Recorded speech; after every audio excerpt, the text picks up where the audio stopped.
क्रांती news, आवाज सर्वसामान्य। येवला पाटोदा रस्त्याची दयनीय अवस्था थांबवा, वंचितची मागणी। येवला शहर कृषी उत्पन्न बाजार समितीपासून ते बाबुळगाव पर्यंत रस्त्याची दयनीय अवस्था झाली असून तात्काळ दुरुस्ती करून डांबरीकरण करण्यात यावे या मागणीचे निवेदन वंचित बहुजन आघाडीच्या वतीने सार्वजनिक बांधकाम विभागाला देण्यात आले। येवला पाटोदा हा रस्ता दळणवळणाच्या दृष्टीने रहदारीचा रस्ता असल्याने प्रवाशांना तसेच SND महाविद्यालयीन विद्यार्थ्यांना व नागरिकांना ये जा करताना खड्ड्यांचा तसेच उडणाऱ्या धुळीचा मोठा त्रास सहन करावा लागत असल्याचे निवेदनात नमूद करून खड्ड्यांमुळे अपघात होण्याचा धोका नाकारता येत नाही म्हणून वंचित बहुजन आघाडीच्या महिला जिल्हा उपाध्यक्ष रेखाताई साबळे यांच्या उपस्थितीमध्ये निवेदन देण्यात आले।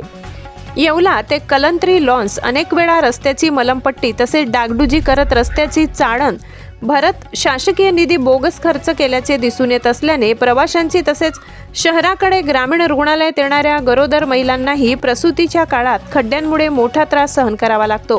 गेल्या 3 महिन्याभरापूर्वी या रस्त्यावर धातूर डागडुजी केली होती, त्यामुळे प्रवाशांना कुठलाही दिलासा मिळाला नाही म्हणून वंचित बहुजन आघाडीच्या वतीने मागणी करत शासनाच्या निधीचा योग्य वापर करून नागरिकांना प्रवास सुखकर करता येईल म्हणून तात्काळ येवला पाटोदा रस्त्याची खबरदारी घेऊन डांबरीकरण करण्यात यावे, अन्यथा वंचित बहुजन आघाडीच्या वतीने आंदोलन केले जाईल असा इशारा यावेळी देण्यात आला।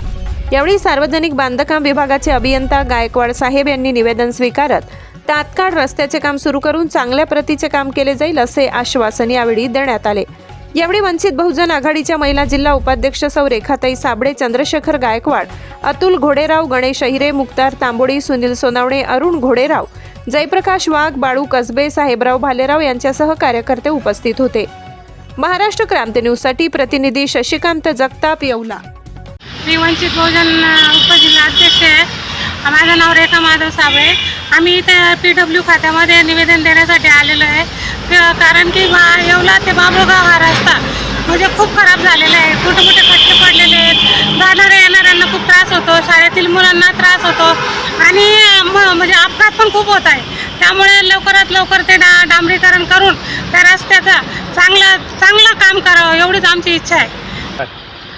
आमच्या निवेदनाची जर दखल घेतली नाही तर आम्ही तीव्र स्वरूपात आंदोलन करू। सगळे वंचित बहुजन आघाडीचे लोक आम्ही तीव्र स्वरूपात आंदोलन करू।